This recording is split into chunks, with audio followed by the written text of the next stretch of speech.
Good evening. Welcome to South Asia Newsline. I'm Lipakshi Khurana. Here are the top stories we're tracking for you on Tuesday, the 3rd of May. Singapore detains 8 Bangladeshi men for plotting attacks back home. India reels under scorching heat. Death toll crosses 200. And Japanese Foreign Minister visits Myanmar, pledges full support to NLD government. And now for all the details. A searing heat wave coupled with drought in parts of India is causing death and misery for hundreds of people as temperatures soar above 42 degrees Celsius. Our report. Heat wave condition continues to sweep central, western and southern parts of India, with mercury crossing 42 degrees Celsius at several places. At least 200 people have been reported dead so far this year because of the blistering heat. The provinces of Telangana, Odisha and Andhra Pradesh are the worst affected, with large number of deaths. This is the second consecutive year southern India has suffered from a deadly heat wave after some 2,500 people died in scorching temperatures last year. Despite precautionary measures, daily life of the people has been severely hit. इस गर्मी की वजह से ये जो ठिलिया वाले लगे हुए हैं, इनका व्यापार चौपट है। 12 बजे से 4 बजे तक बीच में जब कोई ग्राहक नहीं निकलता है तो ये क्या बेचेंगे, क्या कमाएंगे, क्या ये बच्चों को खिलाएंगे। अरे गर्म के मारे बेहाल है। अगर सर पे गमछा ना बांधो तो चला नहीं जा रहा है, ये हाल है। The sweltering heat has further exacerbated drought, the worst in at least 4 decades in the western part of the country, destroying crops and killing livestock. Moving on, opposition parties in Pakistan have agreed in principle that investigation into the recent disclosure of Pakistanis holding offshore accounts in tax havens should begin from the Prime Minister first. Opposition parties, including the Pakistan People's Party, Pakistan Tehreek-e-Insaf and Muttahida Qawmi Movement, agreed that there is a need to probe all those Pakistanis named in the Panama Papers and concur to form a committee which will be tasked to finalize the terms of references for any probe. The opposition, however, failed to reach consensus over demanding Prime Minister Nawaz Sharif's resignation in connection with the Panama Leaks issue. In a startling revelation, a Panamanian law firm last month named several world leaders, including Pakistan Prime Minister Sharif and his family, for unaccounted wealth in tax havens. Lack of employment opportunities in Pakistan-administered Kashmir is forcing youth of the region to choose menial jobs. But even that is hard to come by. Moreover, they have to deal with authorities which are less supportive. A report. Burgeoning unemployment continues to be a major concern for the youth of Pakistan-administered Kashmir. Despite having higher education, they are facing difficulties in finding suitable jobs. Due to lack of job opportunities in the region, many youth have been forced to take up menial jobs for their survival, like driving mechanized rickshaws, a 3-wheeled passenger vehicle. But their woes don't end here, as the increasing number of these rickshaws means lesser work for them. मैं FSC की हुई है, मैंने नौकरी नहीं मिली, इस वजह से रिक्शे पे आया हूँ। तो 6-7-8 माह हो गए रिक्शा चलाते हुए। पहले काम बहुत होता था, रिक्शे कम थे, तो अब तकरीबन पहले 2000-3000 रिक्शा होता था, अब 8-10 हज़ार रिक्शा हो गया है, तो इस वजह से काम की नौबत भी कम हो गई है। These educated drivers also have to put up with high-handedness of authorities and police, who often harass them by imposing fines. दिन को 700 रुपये काम करते हैं, उसमें सर क्या क्या चलान करें, आज दूसरे तीसरे दिन चलान हो जाता है। इधर क्यों खड़े हो, इधर डाटा नहीं है आपका, हम कितने जगह खड़े हुए हैं, हमें कोई डाटा नहीं देते। इधर ना खड़े हो, हम उधर खड़े हो, कितने घर खड़े हुए, नीचे बैंक रोड पे नहीं खड़े होते, किसी जगह पे खड़े होने देते ही नहीं है। जब अभी तो खड़े हैं हम, अभी तो कोई ट्रैफिक आ जाएगा, हम भाग जाएंगे, हमें भागना पड़ता है, किधर जाएँ, ना भागें, 500 रुपये चलाने मारा।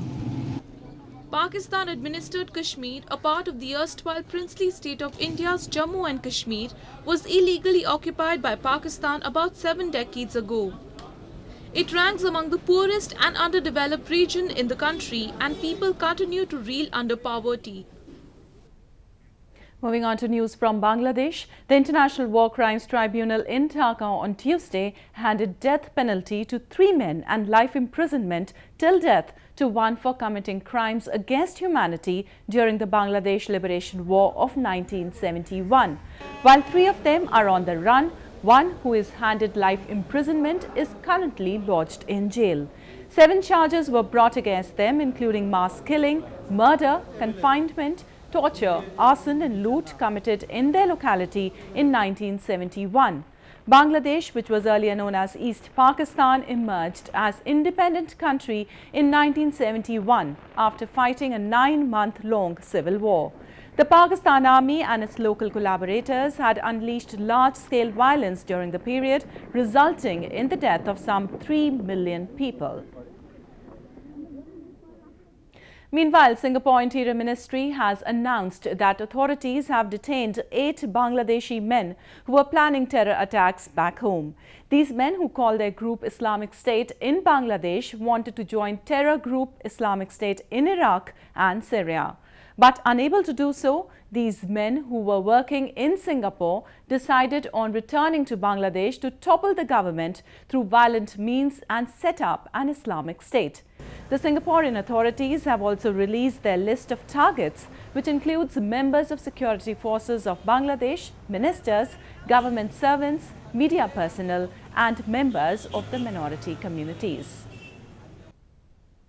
Murtaza Ahmadi, the young Afghan boy who became an internet sensation after wearing a plastic bag mimicking Argentine football star Lionel Messi, has been forced to move out of Afghanistan due to deteriorating security.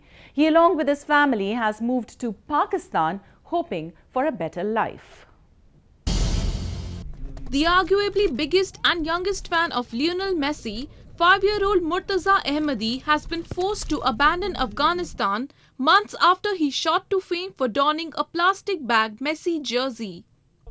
According to reports, Murtaza has been forced to seek refuge in neighbouring Pakistan amid deteriorating security situation and fears of being kidnapped. He has shifted to Quetta city of Pakistan together with his family members to prevent possible kidnapping attempt, as he became famous not only in his country but also globally after his photographs took the internet by storm.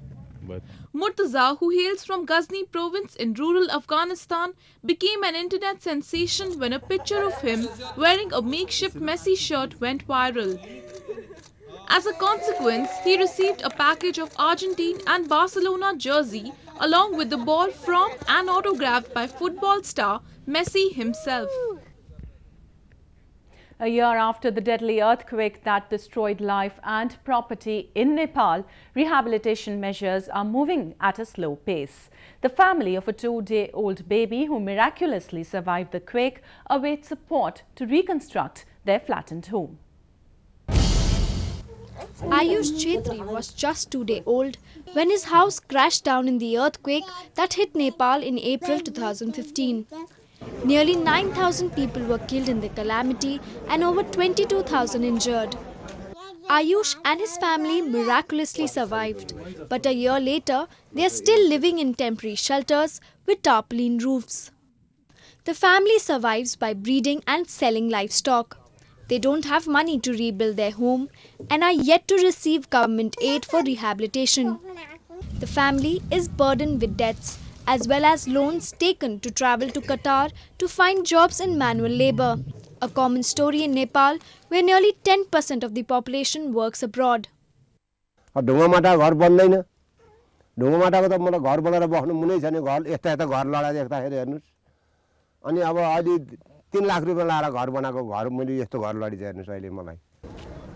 Aid agencies say some 3 million families are living in the same condition.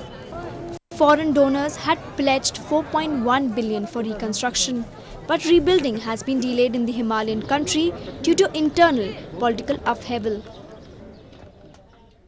Myanmar and Japan on Tuesday agreed to boost ties as top leaders of the two countries held talks. Japan promised to extend support to Myanmar's new government. Japanese Foreign Minister Fumio Kishida called on his Myanmar counterpart Aung San Suu Kyi in capital Naypyidaw, pledging Tokyo's full support for the country's new government. The Japanese minister said his country is ready to work with the Myanmar government on the country's development and tackle the challenges together on regional and international issues. This comes at a time when foreign firms are looking to the largely untapped Myanmar market with abundant natural resources.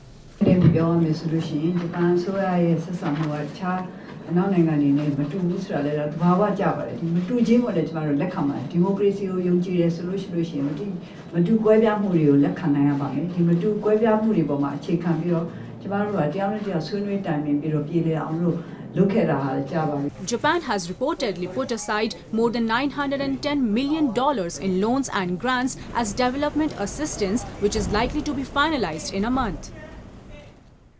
Springtime is the most blissful seasons of all when nature unleashed its beauty. A flower show was held in India's southern hill station of Munnar. For tourists, it was a perfect way to spend a day on the laps of nature.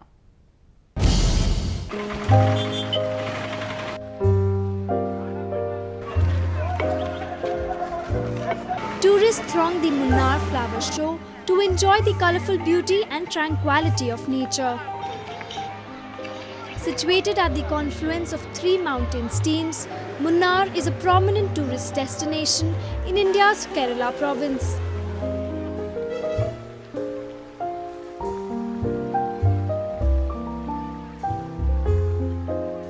As a part of the flower show, various adventure and water activities were also held for visitors.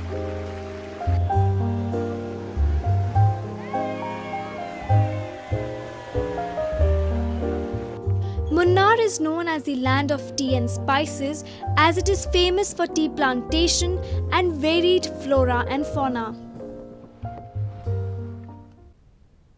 Well, that's the way towards in South Asia this evening. Before we conclude, the top stories once again.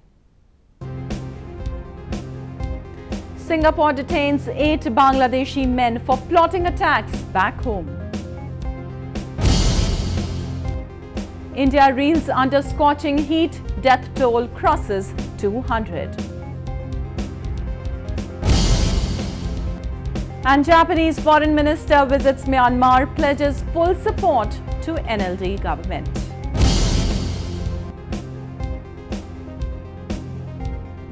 Now our viewers can watch the show on SouthAsiaNewsline.com. You can also visit us on Facebook.com/SAsiaNewsline and follow us on Twitter @SAsiaNewsline. That's all in tonight's edition. We'll see you same time tomorrow. Good night.